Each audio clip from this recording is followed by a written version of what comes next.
우리는 그동안 기쁨의 50일을 보내면서 성령 강림 주일을 기다렸습니다. 기쁨의 50일을 보내면서 부활의 능력에 대해서 말씀을 나눴습니다. 그동안 나눴던 부활의 능력은 깨어짐, 담대함, 섬김, 생명력, 소망, 자유함이었습니다. 이 모든 부활의 능력은 성령님이 우리 가운데 임하실 때 나타나는 성령님의 능력입니다. 따라서 오늘 마지막 나눌 부활의 능력은 기름 부으심인데요. 이 기름은 성령님을 의미하죠. 기름 부으심이란 성령님의 임재와 능력이 우리 가운데 임하는 것을 의미합니다. 부활의 능력은 성령의 기름 부으심이다라는 것이죠. 사도행전 10장 38절입니다. 하나님이 나사렛 예수에게 성령과 능력을 기름 붓듯 하셨음에 그가 두루다니시며 선한 일을 행하시고 마귀에게 눌린 모든 사람을 고치셨으니 이는 하나님이 함께 하셨습니다. 아멘. 하나님께서 예수님에게 성령과 능력을 기름 붓듯 부어주셨다 말씀하십니다. 이 말씀을 오해하시면 안 돼요. 예수님께서 성령과 능력이 없으셔서 하나님께서 예수님에게 성령과 능력을 기름 붓듯 하신 것이 아닙니다. 예수님은 하나님이시죠. 이미 예수님은 성령으로 충만하시고 권능이 가득하십니다. 그러나 예수님께서는 메시아, 그리스도로 이 땅에 오셨기 때문에 이 메시아 그리스도라는 그 뜻은 기름 부음을 받은 자라는 뜻입니다. 예수님이 메시아 그리스도임을 알리기 위해서 하나님께서 성령과 능력을 기름 붓듯 하셨다라는 말씀을 주신 것입니다. 이처럼 예수님을 믿는 자에게는 하나님께서 성령과 능력을 기름 붓듯 하십니다. 이 사건이, 이 일을 보여주는 사건이 오순절 성령 강림 주일 사건이죠. 예수님이 부활하시고 50일이 지난 오순절에 성령님이 제자들 각 사람에게 임하셨습니다. 예수님은 성령이 임하신다는 것을 십자가를 지시기 전에 제자들에게 수차례 말씀해 주셨습니다. 오늘 함께 나눌 본문 말씀도 예수님께서 제자들에게 성령 하나님에 대한 말씀이죠. 요한복음 7장 37절입니다. 명절 끝날 곧 큰 날에 예수께서 서서 외쳐 이르시되 누구든지 목마르거든 내게로 와서 마시라. 여기서 명절은 초막절입니다. 초막절은요, 이스라엘 백성들이 광야 40년의 생활을 하면서 가나안 땅에 들어가기 직전에 40년 동안 광야에서 초막 생활, 장막 생활을 했습니다. 이 초막, 그러니까 쉬운 말로 텐트예요, 텐트. 이게 제가 이런 말은 없습니다. 제가 지어낸 말인데 초막절을 쉽게 이해하는 말로 바꾼다면 텐트절이에요, 텐트절. 텐트를 치면서 40년 동안 지낸 겁니다. 하나님께서 초막절을 지내라는 이유는 이스라엘 백성들이 40년 광야 생활 속에서 하나님의 보호하심과 인도하심 속에 가나안 땅에 들어가는 그 은혜를 기념하라고 초막절을 지키게 하셨습니다. 이 초막절에는요, 제사장이 첫날부터 매일 실로암 연못에 가서 물을 뜹니다. 이 금 그릇, 주전자라고 하는데요, 금 주전자에다가 물을 담아가지고 성전 앞에 나와 바위 위에 물을 붓습니다. 이거를 7일 동안 매일 해요. 이것은 무엇을 의미할까요? 광야에서 하나님께서 물을 내어주신 것을 재현하는 의식입니다. 광야는 사막입니다. 광야에는 물이 없습니다. 그러나 광야에서 살려면은 사람은 물이 필요하죠. 물을 안 마시면 사람은 죽어요. 그래서 물은 사람에게 있어서는 생명입니다. 하나님께서는 반석을 깨트리시고 그 반석에서 물이 쏟아져 나오게 하셔서 그 물로 이스라엘 백성들을 40년 동안 물을 마시게 한 거예요. 그것을 재현하는 의식을 초막절에 합니다.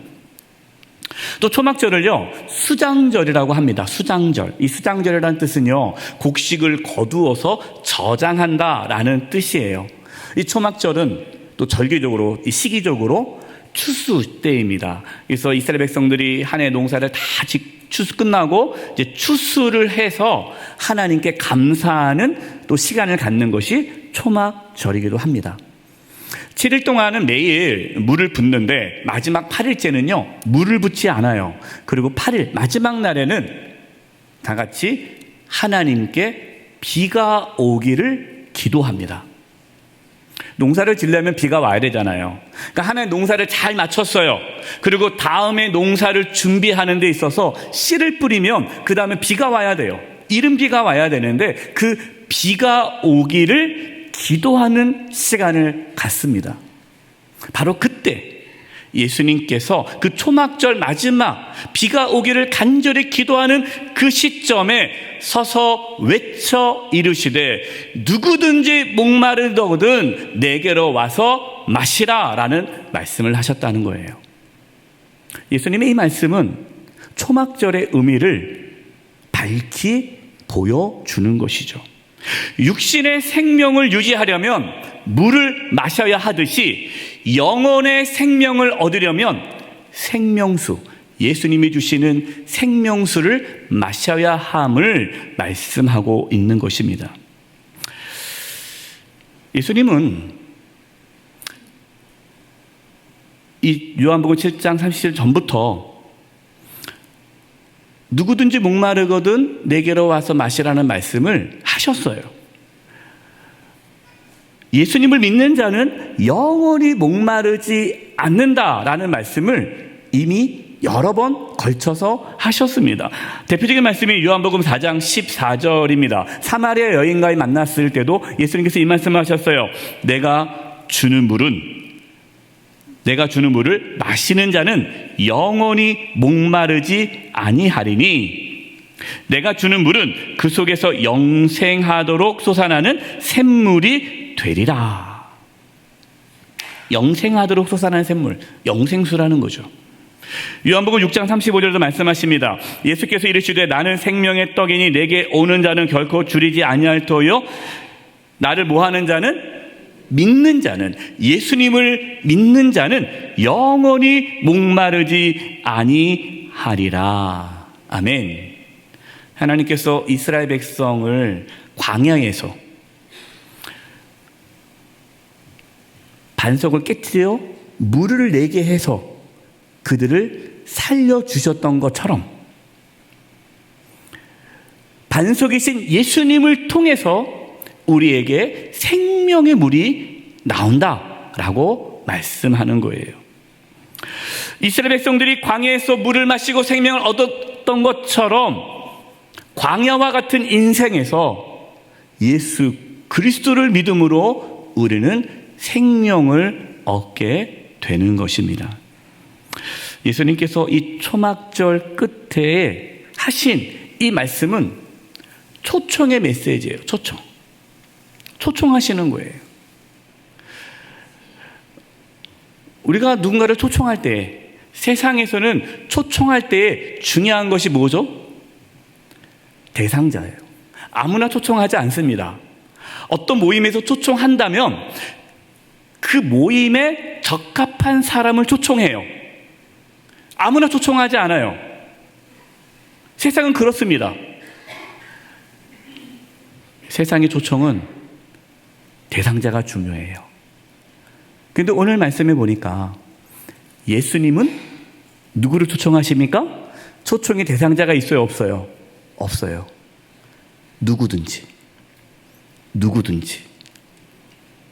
그 사람이 착한 일을 많이 했는지, 하나님을 위해서 어떠한 일을 했는지, 나쁜 짓을 했는지 안 했는지 그게 중요하지 않아요. 그가 죄인이든 의인이든 가난한 자든 부하든 권력이 있든 없든 그가 누구든지 목마르거든 내게로 와서 마시라 말씀하셨어요. 이 자리에 계신 모든 분들 다 주님이 말씀하십니다. 이 초대에 응할 수 있기를 바랍니다. 그런데요, 누구나 예수님께 나올 수 있지만 누구나 예수님을 만나지는 못합니다. 중요한 건 뭡니까? 누구든지 그 사람이 중요한 게 아니에요. 예수님께서 말씀하신 것 중에 뭐가 중요하냐? 목마름이 있느냐, 이것이 중요한 거예요. 누구든지 목마르거든 내게로 와서 마시라. 12년 동안 혈루증을 앓았던 여인이요, 예수님을 만나고 싶습니다. 내가 예수님을 만나면 고침을 받을 수 있을 것이라는 그런 믿음을 갖게 되었어요. 예수님을 간절히 만나고 싶었습니다. 이 병에서 고침받고 싶은 목마름이 있었어요. 수많은 사람들이 예수님을 에워쌉니다. 수많은 사람들이 예수님을 만났습니다. 예수님을 만집니다. 예수님을 붙잡고 있습니다. 그러나 그들 중에 그 누구도 예수님으로부터 나오는 능력을 경험하지 못했어요. 단 한 사람, 12년 동안 혈루증을 앓았던 여인이 예수님의 뒤에 가서 옷자락을 만졌을 때에 예수님으로부터 권능이 나왔습니다. 무엇을 의미합니까? 누구나 예수님께 나올 수 있지만 누구나 예수님을 만나는 것은 아니에요. 누구나 이 시간 주일날 예배 나올 수 있어요. 여러분, 예배당에 나오는 거 제한이 없잖아요. 누구나 나올 수 있어요. 누구나 교회에 올 수 있습니다. 그러나 누구나 예수님을 만나는 것은 아니에요. 똑같이 이 시간 예배당에 나왔지만, 똑같이 예배를 드리지만 여러분 중에 누구는 주님을 만나고 회복되고 힘을 얻고 새롭게 나아가는 분이 있고, 누구는 아무런 변화 없이 그저 한 시간 있다가 가는 분들도 있다라는 것이죠. 그 차이가 뭘까요? 목마름이에요. 목마름. 저와 여러분에게 목마름이 있기를 바랍니다. 영혼의 목마름이 있기를 바랍니다. 구원의 목마름이 있기를 바랍니다. 주님, 내가 오늘 예배를 드리는데 이 예배 가운데 주님을 만나기를 원합니다. 내 심령이 다시금 새로워지기를 원합니다. 주님, 나를 새롭게 하여 주시옵소서. 그런 간절한 목마름이 있는 그 자에게 누구든지 목마르거든 내게로 와서 마시라. 그 은혜가 임할 것이에요. 그러면 어떤 일이 일어날까요? 그 목마름 가운데 예수님께 나오는 자에게 어떤 일이 일어날까요? 요한복음 7장 38절입니다. 나를 믿는 자는 성경의 이름과 같이 그 배에서 생수의 강이 흘러나오리라. 할렐루야. 아멘. 놀라운 일이 벌어져요. 예수님께서 말씀하시기를 누구든지 목마르거든 내게로 와서 마시라. 그럼 예수님께로 나아가서 마신다는 게 무슨 뜻입니까? 38절에 나를 믿는 자는, 예수님을 믿는 것이 예수님께 나와 예수님을 마시는 거예요. 예수님을 믿는 거예요. 예수님을 믿으면 그 배에서, 배라는 것은요, 그 영혼의 깊은 곳입니다. 그 영혼의 깊은 곳에서부터 생수의 강이 흘러나오리라. 생수의 강은 성령님을 뜻해요. 성령님이 흘러나온다는 거예요. 그래서 예수님을 믿으면요, 성령이 그 깊은 영혼의 깊은 곳에서부터 성령님께서 흘러나온다는 것은 성령의 충만함 가운데에 성령의 능력이, 그 성령 하나님으로부터 오는 그 은혜와 자유함과 기쁨과 평안이 흘러 넘친다는 거예요. 그래서 예수님 믿으면요, 기쁜 겁니다. 예수님 믿으면 행복한 거예요. 예수님 믿으면 만족한 거예요. 예수님 믿으면 충만합니다. 돈이 없어도, 가난해도, 정말 세상적으로 보면 아무것도 아니어도 예수님 믿으면 충만해요.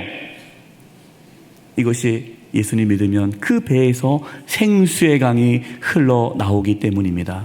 저는 이 은혜가 오늘 이 자리에 우리를 사랑하는 모든 성도님들 가운데 이루어지기를 기도합니다. 이것이 놀라운 은혜예요. 왜냐하면요, 구약에는 성령님이 그가 어떠한 사람이냐에 따라서 성령이 임하기도 하고 성령이 떠나기도 하셨어요. 다윗을 한번 보겠습니다. 다윗이 하나님께 범죄했어요. 우리아의 아내를 범하는 악을 행했습니다. 죄가 드러났어요. 다윗이 하나님께 회개합니다. 그 회개의 고백이 시편 51편입니다. 이렇게 고백합니다. 시편 51편 10절과 11절이에요. 하나님이여 내 속에 정한 마음을 창조하시고 내 안에 정직한 영을 새롭게 하소서. 나를 주 앞에서 쫓아내지 마시며 주의 성령을 내게서 뭐 하지 마소서? 거두지 마소서. 구약에는 잘못하면 성령님이 떠나가시는 거예요. 다윗은 이걸 알았기 때문에 두려운 거예요. 주님 용서해 주시옵소서. 하나님 용서해 주십시오. 성령이 내 안에서 떠나가지 않게 해달라고, 나를 버리지 않게 해달라고. 성령이 떠나가면 하나님이 떠나가는 거고 하나님이 그 사람을 버린 거예요. 실제로 초대 왕, 이스라엘 초대 왕인 사울이 그랬잖아요. 사울이 왕으로 처음 하나님께 부름받았을 때에 하나님께서 그에게 성령을 기름부터 부어주셨습니다. 그래서 사명을 잘 감당했어요. 그런데 시간이 지나자 교만해졌죠. 하나님 말씀에 순종하지 않습니다. 아멜렉을 진멸하라는 그 하나님 말씀에 불순종하죠. 하나님의 말씀을 버렸습니다. 그러자 하나님도 사울을 버렸죠. 그래서 성령이 사울에게서 떠나갔다라는 말씀이 나와요. 구약은 그래요. 구약은 내가 어떻게 하느냐에 따라서 성령님이 오시기도 하고 떠나가기도 하십니다. 그때는 예수님께서 오시기 전이잖아요. 그러나 예수님이 오신 이후로, 예수님이 십자가에서 죽으시고 부활하시고 승천하셔서 성령을 우리 가운데 보내주신 이후로 성령님은 절대로 저와 여러분을 떠나지 않으십니다. 어느 분이 저한테 그래요. 목사님, 하나님이 저를 버리신 것 같아요. 왜요? 제가 죄를 많이 지어서요. 착각이에요, 착각. 성령님이 내 안에 임하시고 하나님께서 나와 함께하는 것이 내가 뭔가 해서 그동안 내가 잘했기 때문에 하나님 나와 함께한 것을 착각합니다. 만약에요, 하나님께서 내가 무엇을 해가지고 내가 하나님 말씀에 순종하고 착하게 살아서 하나님이 나와 함께하시고 성령님이 나와 함께하는 것이라면요, 진작에 하나님이 다 우리를 떠났습니다. 여러분은 모르겠지만 저는 그랬을 것 같아요. 진작에 하나님이 떠났을 거예요. 얼마나 하나님의 마음을 아프게 한 게 많습니까? 얼마나 많은 죄를 지었습니까? 그때마다 하나님께서 떠났다면요, 우리 중에 다 성령님이 다 떠났을 거예요. 그런데 예수님께서 하신 말씀은 누구든지잖아요. 누구든지. 내가 어떠한 사람이냐가 중요하지 않아요. 성령님께서 우리와 함께 하신 것은 나 때문에 성령님이 함께 계신 것이 아닙니다. 예수님 때문에 성령님이 우리와 함께 계심을 믿으시기 바랍니다. 예수님 때문에 계시는 거예요. 예수님 때문에. 바로 그것이 부활의 능력이요, 복음입니다. 사도행전 2장 38절이에요. 베드로가 이르되 너희가 회개하여 각각 예수 그리스도의 이름으로 세례를 받고 죄사함을 받으라. 그리하면 성령의 선물을 받으리니. 아멘. 베드로는 회개하고 예수님을 믿으면 죄사함을 받게 되고 죄사함을 받는 자에게 성령의 선물을 받는다. 그러니까 성령님이 우리 가운데 임하시는 것은 우리 때문이 아니라 예수님께서 우리의 모든 죄를 짊어지시고 십자가에 피 흘려 죽으시고 부활하셨기 때문에 우리에게 성령님이 오실 수 있게 된 거예요. 여러분, 이것을 믿으시기 바랍니다. 이것을 믿을 때에 성령이 우리 가운데 임하시는 거예요. 갈라디아 3장 13절 14절이에요. 그리스도께서 우리를 위하여 저주를 받은 바 되사 율법의 저주에서 우리를 속량하셨으니 기록된 바 나무에 달린 자마다 저주 아래에 있는 자라 하였습니다. 이는 그리스도 예수 안에서 아브라함의 복이 이방인에게 미치게 하고 또 우리로 하여금 무엇으로 말미암아?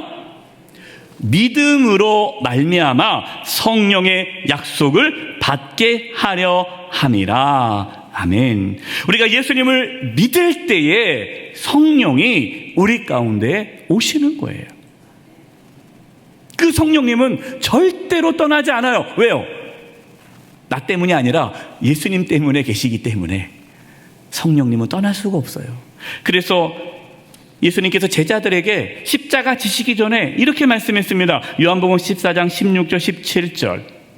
내가 아버지께 구하겠으니 그가 또 다른 보혜사 성령을 너희에게 주사 영원토록 너희와 함께 있게 하리니.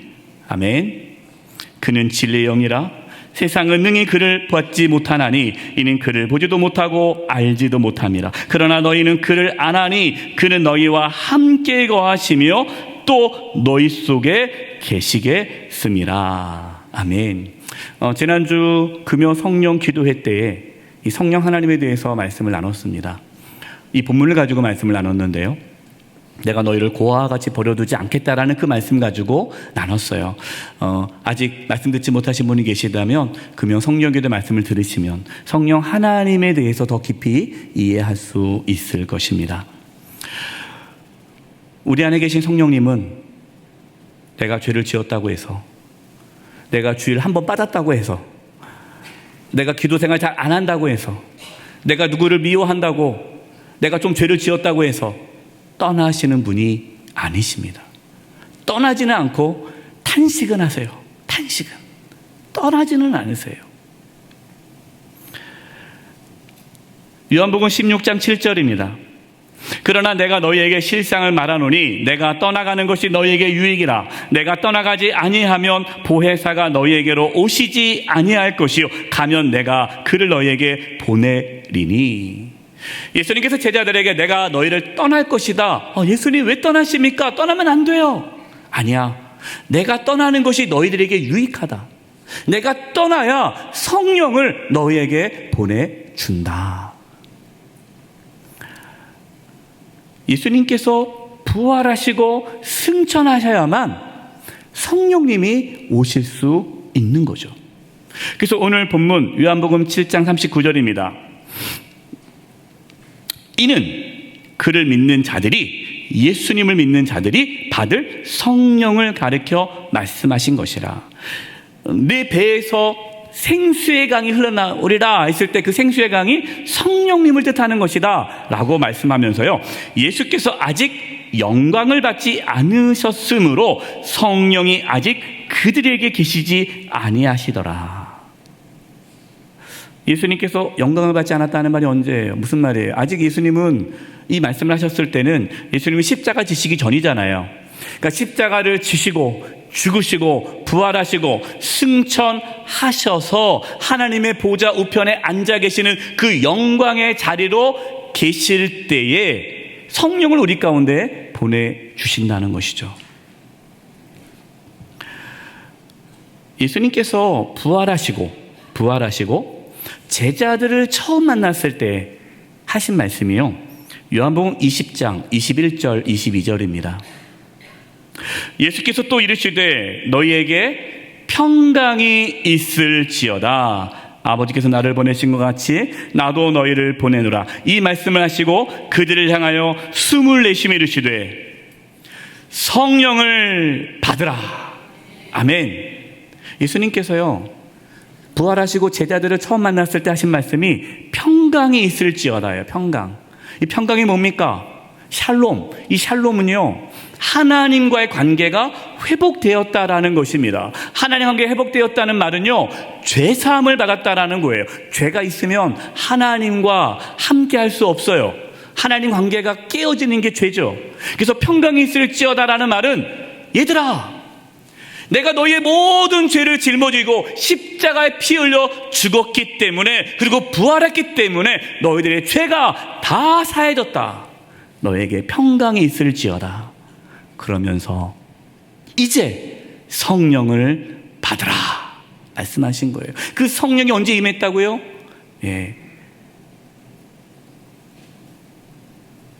예수님 부활하시고 50일 후 오순절날 성령이 그 약속대로 제자 각 사람에게 임하게 된 것이에요.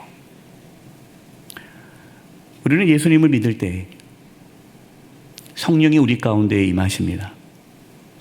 그 성령님은 영원히 우리와 함께 계십니다.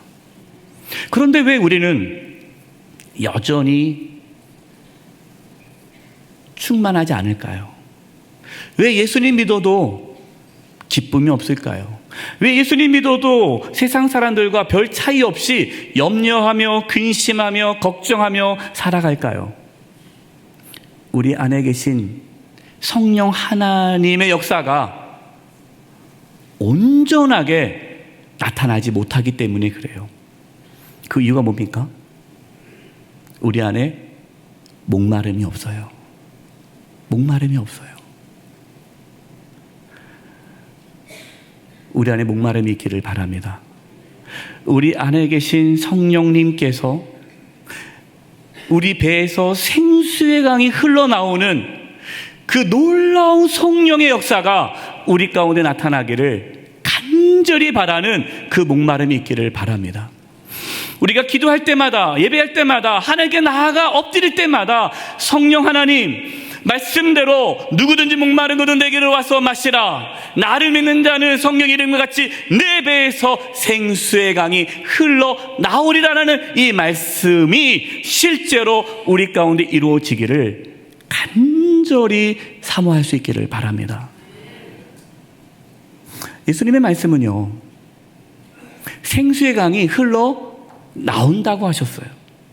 생수의 강이 너희 안에 머물러 있지 않고 나온다라고 말씀하고 있습니다. 이게 무슨 말일까요? 성령님께서는 그냥 우리 안에만 머물러 계시는 것이 아니라 우리를 통해서 생수의 강이 흘러 넘쳐 흐르게 합니다. 그래서 우리를 만나는 사람들마다 하나님의 은혜와 사랑을 경험하게 만드세요. 우리를 통해서 우리의 가정을 살리시고, 우리를 통해서 우리 교회를 살리시고, 우리를 통해서 내가 만나는 모든 사람들을 살리는 일을 하십니다. 이게 생수의 강이에요. 생수의 강이 닿는 곳곳마다요, 나무가 살아나죠. 열매를 맺습니다. 꽃이 핍니다. 새들이 날아듭니다. 회복을 말씀하시는 거예요. 저는 기도합니다. 오늘 이 말씀, 부활의 능력, 마지막 7번째 성령의 기름 부으심이 우리 가운데 충만하게 임하여서, 그동안 우리가 부활의 능력 말씀 들었잖아요. 깨어짐, 담대함, 섬김, 생명력, 소망, 자유함을 누릴 뿐만 아니라 우리만 누리는 것이 아니라 우리의 자녀들, 우리의 가족, 가정, 교회, 내가 만나는 모든 사람들에게 이 생수의 강이 흘러 들어갈 수 있기를 바랍니다. 초대교회 성도들은 그렇게 살았어요. 그래서 초대교회 성도들은요, 생수의 강이 흘러 넘쳐서 그 로마를 변화시켰습니다. 생수의 강이 흘러 넘쳐 우리의 가정과 교회와 이 대한민국이 변화되어지기를 주님의 이름으로 축원드립니다. 기도하겠습니다. 하나님 아버지, 누구든지 목마르거든 내게로 와서 마시라. 나를 믿는 자는 성경의 이름과 같이 그 배에서 생수의 강이 흘러나오리라. 이 말씀이 실제로 우리의 삶 가운데에 나타나게 하여 주시옵소서. 우리의 가정과 교회와 우리가 만나는 모든 사람들에게 그 생수의 강이 흘러들어가 살아나는 역사가 있게 하여 주시옵소서. 예수님의 이름으로 기도드립니다. 아멘.